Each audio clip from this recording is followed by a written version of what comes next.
Imagine this. You're going in to meet a heart surgeon who has to perform life saving surgery on someone that you love.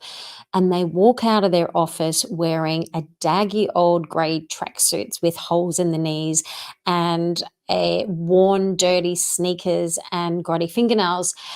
Then you sit down and they begin to tell you all the intricacies of the surgery and what's involved in the operation and how much it's going to cost. But as they're talking, all you can think about is, why is this well respected heart surgeon dressed like a homeless person? You expected them to come out in scrubs or a white coat looking professional. Then you start to begin to evaluate their skills and their ability and whether you can even trust them to do the operation. Not to mention, you were so distracted by thinking about all these things that you didn't hear a single word that they said. Well, appearances matter. And in business, you've got about 7 seconds to make a first impression, because your reputation is based on other people's perception of you. Now, if you're going out to meet someone for a client meeting, you're going to wear what's appropriate for your industry. You're likely to meet in, say, a nice cafe that's quiet so you can discuss business. You're not going to suggest to meet in a dark side alley, like standing by a smelly dumpster bin. So, when it comes to presenting on Zoom meetings, what impressions are you making? Now, I'm not talking about what you're wearing, I'm talking about the environment that you're presenting in.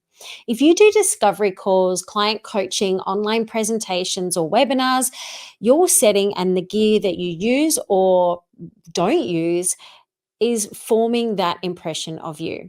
Your credibility, your likability can enhance or distract people. Now, I think about this book that I've read called Unreasonable Hospitality, and Will talks about this in the book, where he says people come in and they don't know why they feel uncomfortable. They don't know why they feel, you know, um, so at home or relaxed. And these are the subliminal messages that we send out when we present ourselves or people come into our environment. So this is, and I'll even relate it back to dating. Like if a guy has got a photo up and their photo's bad, as human beings, we scan the photo for the background to give us any clues that we can, have to give us more clues about that person. So, what does my Zoom meeting say about me? It might not be obvious to you, but it can be so distracting for that meticulously organized OCD person that all they can see is that crooked picture in the background, and that's what they're obsessed with. It's the backdrop, not what the valuable information that you're sharing. So, here are 5 mistakes that many people do when they're doing a Zoom meeting or they're doing a video stream. And I'm going to share with you also the ways on how you can level up so you look more professional and elevate your credibility. So, the first mistake that I see people make is audio issues. Audio issues come from different things. So, for example, you might have echoes or reverberation, background noise. Your room might be not have great acoustics, or you're not using a microphone, or worse, you're using headphones, which create a lot of that echoey, tinny noise that I hear a lot of people make when they're doing, live streams and in Zoom meetings. So good audio is that's why it's number one, is really, really important. Now, you don't need to spend a lot of money on good audio. In fact, I covered that in one of my live streams on Instagram over the last week, where I compared a $39 microphone with a pro mic. And it's more about, it's not what you have, it's how you use it, is what I'll come back to. So I would much rather see you use a $39 microphone from Kmart that you can plug into your computer. And if you are doing a video podcast or you're a guest on someone's podcast, please do not use your little earphones or earbuds that come with your phone. Those headphones are not a microphone. So please do your host a massive favor and go and spend $39 or $15. You can buy microphones really cheap. To be able to record quality content. because when that host is inviting you onto their podcast, they want to be able to repurpose that content and share it across different platforms and multiple ways down the track. And they can't do that when you don't have good audio. And I say this often, people will watch and tolerate bad video, but when it comes to audio, they will switch off. So, what are some of the ways that you can improve your audio? So, if you are doing a lot of online meetings, say you do online coach and you've got an online course, and you're doing a lot of face to face meetings on Zoom, invest yourself into a simple microphone, like, you know, with a boom arm. If you have floorboards, think about putting a rug underneath you. Go into a smaller room to record, for example. It'll make a huge difference to the quality of the audio. So that's number one. Number two is bad lighting. And I think this is probably one of the biggest things besides bad audio that I see people do is have bad lighting. What does it do? Well, it makes you look like you're in the dark side alley. and and it's like, and so it will make you look washed out, it'll give you shadows, it will age you, and it's just an unflattering look. And so it is really important to think about your lighting when you are doing online content, because the room that you're sitting in, you might think is light when you put the light on. But when you actually go to record video, and that's why when you see people making movies and TV, they always have studio lights, because with video, you need to up your lighting. Now, at the moment, I've got lights all around me if you're watching this video podcast, and that is because I want to make sure that I can have the best quality lighting again so I can repurpose content.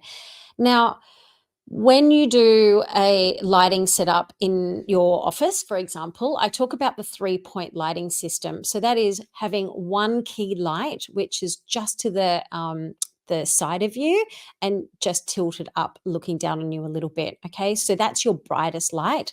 Now, most people just have one light. If you go and have a ring light, for example, they have it facing directly at them, and that's okay, but it can make you look really washed out. And if you've got glasses on like me, you often get a lot of reflection there. So the best way is that if you are creating content on the go, and I've covered and I've made videos on this in the past about that, is if you've got a little ring light, for example, stick it to the side and then just tilt it up at you, and that will help to reduce that reflection, but it'll also give you better light. Now, what I would suggest then is, rather than just having one ring light, get two ring lights, because a lot of the time the backgrounds that I see, or rather the video that I see people make, is they have one bright light and then one half of their face is in dark. And that's because they don't have a fill light. So you just want to place another light to the other side of your cheek. And that way you've got your key light and then your fill light just to fill in that shadow. And then, of course, if you've got a lamp behind you, then you can have a hair light or a backlight. You want to uplight the background as well. And what that will do, so at the moment, actually, I haven't even turned on my my backlights, because I've been recording all day and I turn my lights on and off. But I have a lamp on at the moment, and if you have some backlights, then it'll just help separate you from the background and define your background and your backdrop as well. So think about having a 3-point lighting system. If you want more information on that, you can head over to my Instagram page, and there's posts on there for that. And I'll also put a link to that in the comments in the show notes.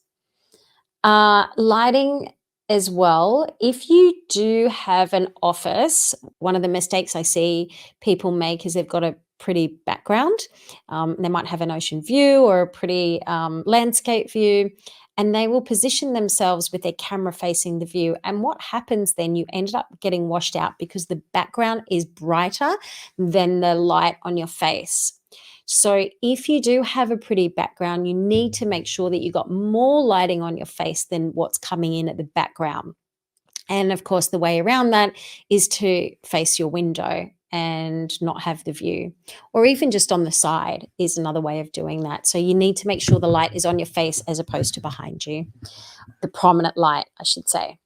Okay, so the next mistake, number 3, that I see people make is distracting backgrounds. Now, I have been guilty of this. And put it up my hand. And in fact, I've just refreshed my background because I had a beautiful oil painting that I had to move out of one of my bedrooms and put in my office because I already had the hooks there and I needed to move things around. But it just didn't work as a backdrop because of the where my camera angle was. So it was always just a little bit like it was eye level, and you couldn't see the picture. All you saw was this tiny little bit of a frame. So it didn't belong. I took it out, and now I've just stripped everything back, and then I'll rebuild my backdrop again. But it's better to have less in your background than more. If you have a bookcase in there, have a think about what can you remove or tidy up in your bookcase.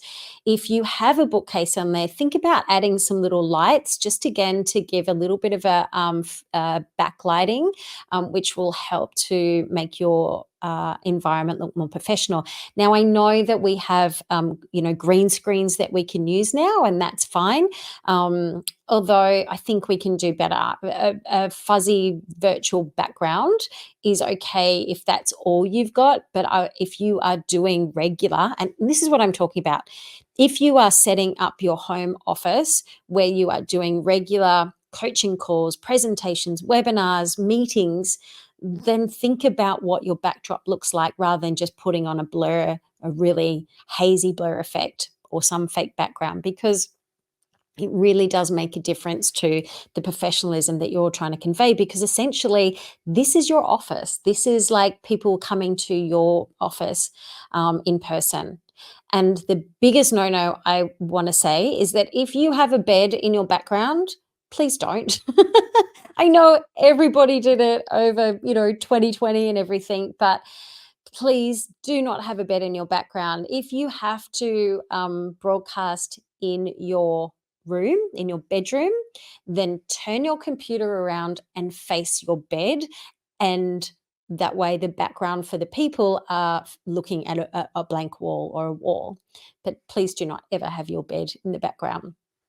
A lounge is fine. If you're in the lounge room, I think that's more acceptable. Just be mindful of things that are in your backdrop. Do you have things that point out of the back of your head? Do you have crooked pictures on your wall?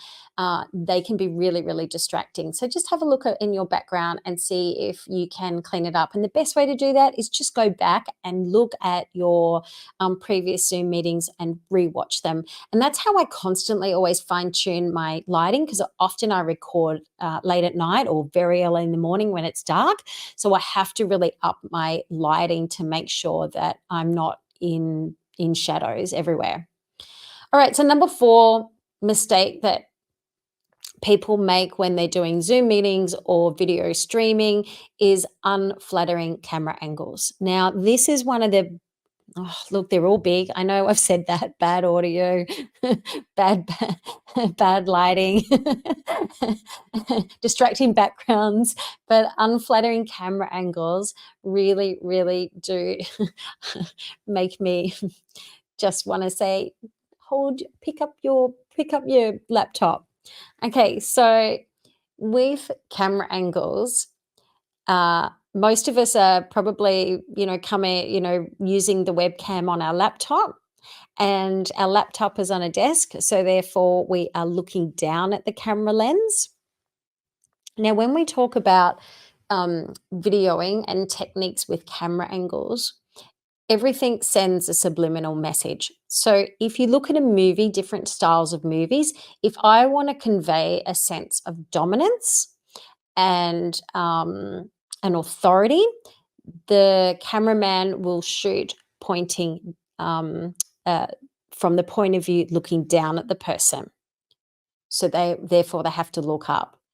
And so when you are using your laptop's camera and you are looking down at your desk at your laptop, it's like you are in a very dominant position, and it can be quite condescending.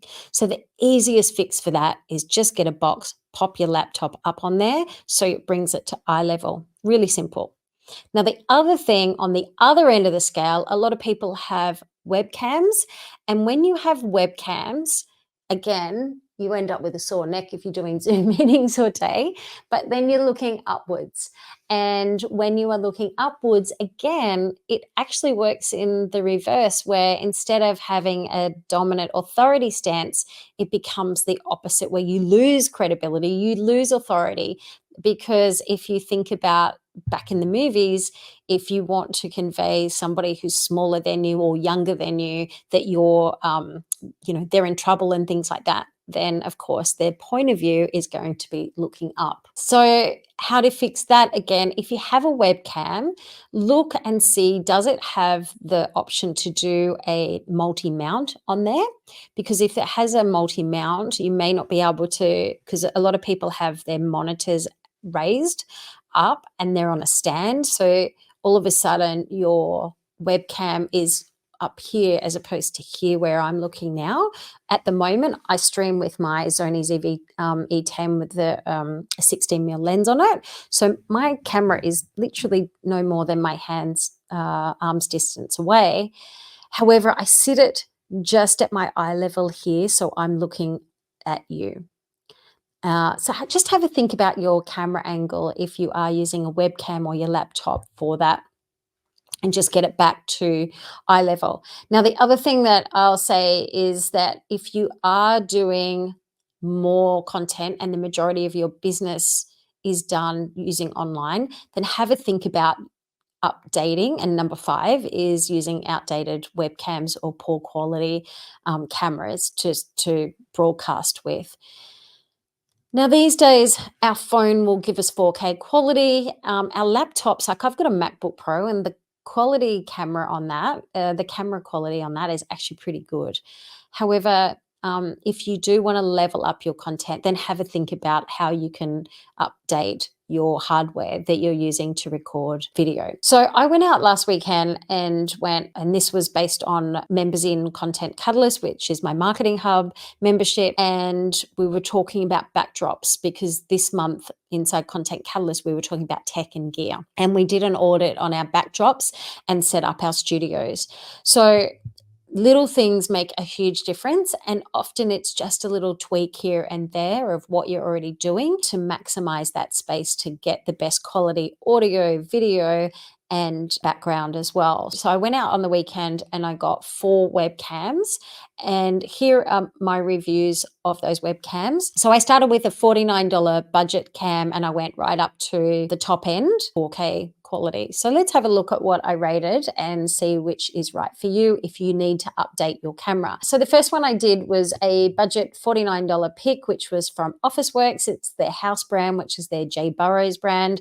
I chose this one because it had 5 megapixels, which again gives you better quality with the resolution, and it was a 1080p quality. It had autofocus and a built-in mic. Now again, I'm not going to be talking about microphones in our webcams, because if you are doing Zoom meetings, please go and get your own microphone as opposed to relying on the microphones that are inside your webcam, especially if you're recording information that you want to be able to repurpose and upload into, your members portals, if you have a membership, or, share and repurpose ongoing. Don't rely on your microphones inside the webcam. So I won't talk about microphones. All these cameras that I'm about to tell you about do have microphones, but it's not something that I'm going to be rating on this one. So $49 does the job. I'm going to tick that off the list. The only thing, the downside of that was the coloring. I thought the coloring was lackluster. It threw a lot of purple hues in there. Next one I tested out was the Logitech Brio 500. It's a full HDR camera. It has 1080p at 30 frames per second, auto framing and light correction. Now, a lot of people recommend this webcam on gear guides that I've seen. And personally, this was my dud pick out of the 4. And the reason is I couldn't make it work. It would not load. I had to restart my computer 4 times. I did an upgrade on the software and it ended up causing me problems on that I couldn't get my other camera logged back in. So as far as that webcam goes, I strike that off the list, and that was $199. So the next 3 are Logitech. So the next one is the Logitech Stream Cam. It's a full HD streaming camera. I love this camera. It was $229, so it was $30 more than the Brio 500.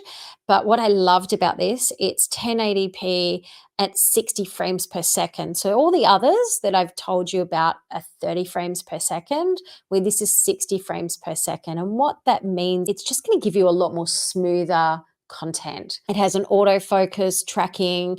I can also mount it on a monitor on your monitor or on a tripod, which I really love. I can film vertical or horizontal. It's got dual facing mics, but it's optimized for streaming software. So this was like a great camera, and I definitely rate this out of all the webcams that I used. And the last one that I tested was the Logitech. So this was the top end of town of all them that I tested, and this was $329. And this was a Logitech MX Brio, and it's their 4K. It's only a new one out, and it is their the upgraded version of their previous 4K camera. And I love this. This was a 4K resolution at 30 frames per second, or if you have 60 frames per second, like the previous camera, the Stream one, the Stream Cam, it has 60 frames per second at 1080p. So in other words, you're going to get decent quality video out of these. It has some AI powered features in there. So they have some software. So if you go on and download their software where that you can adjust the lighting and the coloring. Now, I think what the biggest standout for this camera and why you would get this is because it's got a wide angle lens. So why would you want a wide angle lens? Well, let's say you had multiple people on camera.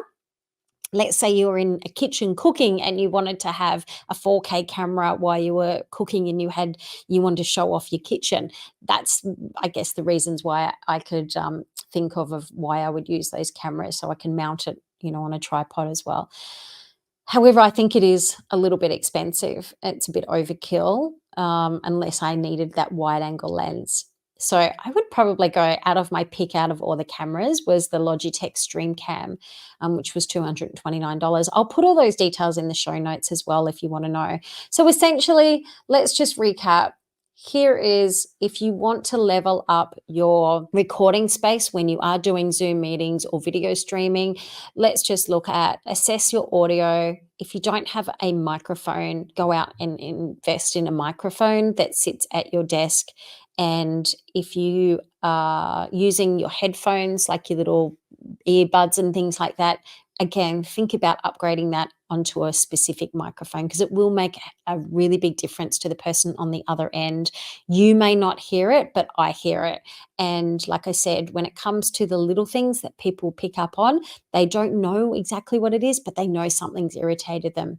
And so they're not listening fully to what you're saying. We want people to hear and absorb what you're saying. And the crisper the audio is, the more likely they are to take in the information. So that's number one, bad lighting. Go out. If you've got one light that's just pointed on you, go out and just get a little panel light or a ring light just to fill in that light, and or a softbox light. I prefer softbox lights because they're a lot more softer on on our face. Turn off your overhead light because overhead lights, especially if it's straight on you, will give you bags. That doesn't cut the mustard as far as lighting goes when you are doing video. And no one wants to feel like they're meeting with you in a side alley. And just to talk about that as well, I actually watched a webinar the other day that the person was a streaming expert, and they had this person on talking about gear setup for desks. So they had this monitor set up and they had a cable program to keep it all contained, essentially. It looked amazing. But he was talking about this very subject, about having a professional setup. And he was in the dark because he had this black background, which was all sound acoustic boards.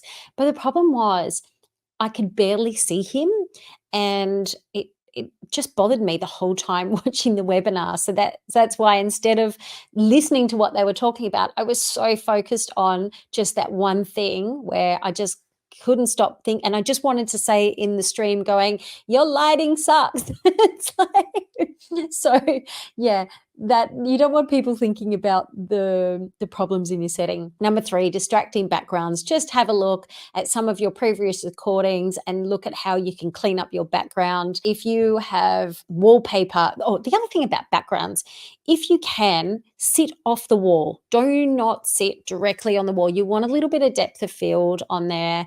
And if you can, switch your office around, push your desk forward so you've got a little bit of room between you and the backdrop as well. Makes a huge difference. And then, of course, unflattering camera angles. Get your camera up or lower your camera down. Look at me eye to eye so we can have a conversation and feel like we're sitting at a coffee shop having a proper business conversation, as opposed to me feeling like I'm in trouble at school or looking up your nostrils. And then, of course, if your number 5 is if your hardware, your cameras are outdated, just have a think about, can you update your webcam to get something better? And you don't need to spend a lot of money as well.